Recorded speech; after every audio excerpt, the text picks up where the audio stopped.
Hello everyone, আমার YouTube channel তোমাদের সবাইকে স্বাগত জানাই। আশা করি তোমরা সবাই সুস্থ আছো, ভালো আছো। আমি তোমাদের সাথে একটা ভিডিও শেয়ার করেছিলাম ক্লাস 6-এর বাংলার মাটির ঘরে দেয়াল চিত্র। দুর্ভাগ্যবশত তার সামনের কিছুটা অংশ ডিলিট হয়ে গেছে। কেন হয়েছে জানি না, তো সেই জন্য এই ভিডিওতে আমি যেটা ডিলিট হয়ে গেছে সেটা তোমাদের সাথে একটুখানি শেয়ার করে দিচ্ছি, যাতে তোমাদের কোনো অসুবিধা না হয়। তো ওটা ডিলিট হয়ে গেছে, তার জন্য আমি দুঃখিত। আর একটা রিকোয়েস্ট, তোমরা অবশ্যই কমেন্ট বক্সে জানিও যে তোমাদের কোন টপিকগুলো আর্জেন্ট আছে, তাহলে সেইগুলো আগে ভিডিও করে তোমাদের দিয়ে দেবো, যাতে তোমাদের সুবিধা হয়। তো চলো ছোট্ট একটা ভিডিওটা দেখতে থাকো। হ্যালো এভরিওয়ান, আমার ইউটিউব চ্যানেলে তোমাদের সবাইকে স্বাগত জানাই। আশা করি তোমরা সবাই সুস্থ আছো, ভালো আছো।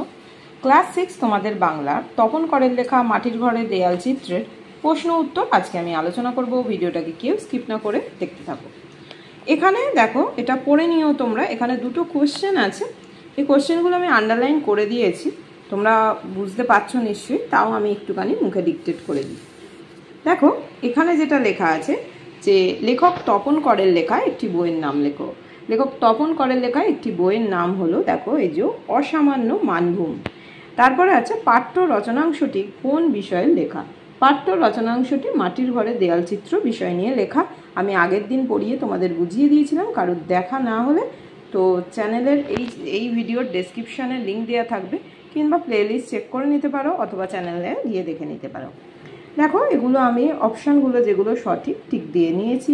ফার্স্টেরটা, দেয়াল চিত্র এঁকে থাকেন সাধারণত গ্রামের মেয়েরা, মূলত জ্যামিতিক আকার আশ্রিত বর্ণ সমাবেশেই রচিত হয় সাঁওতালি দেয়াল চিত্রণ। তিনে দেখো সাধারণত মাটি থেকে 6 ফুট পর্যন্ত উচ্চতায় চিত্রণটি বিস্তৃত হয়। নেক্সট, পদ্মটিকে মানভূম দেয়াল চিত্রের প্রতীক বলা হয়। এখানে কিছু মিনিং দেওয়া আছে, দেখো শব্দার্থ, এগুলো তোমরা একটু পড়ে নিও।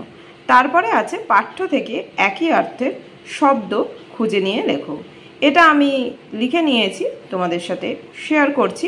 তার আগে একটুখানি আমি বলে দিই, এইটা দেখো এখানে যেগুলো আছে নিচের বিশেষ্য শব্দগুলিকে বিশেষণ এবং বিশেষণ শব্দগুলিকে বিশেষ্যে রূপান্তরিত করো।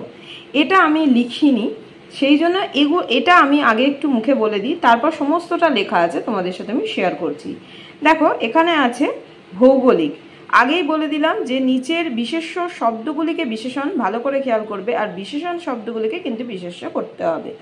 তো ভূগোল যেটা, এটা কিন্তু বিশেষ্যতে আছে, বিশেষণে হবে ভৌগোলিক। তারপরে অঞ্চল, বিশেষ্যতে আছে, হবে আঞ্চলিক। অলঙ্কার, বিশেষ্যতে আছে, অলঙ্কৃত হবে বিশেষণে। তারপরে নির্বাচন, বিশেষ্যতে আছে নির্বাচন, এটা বিশেষণে গিয়ে হবে নির্বাচিত।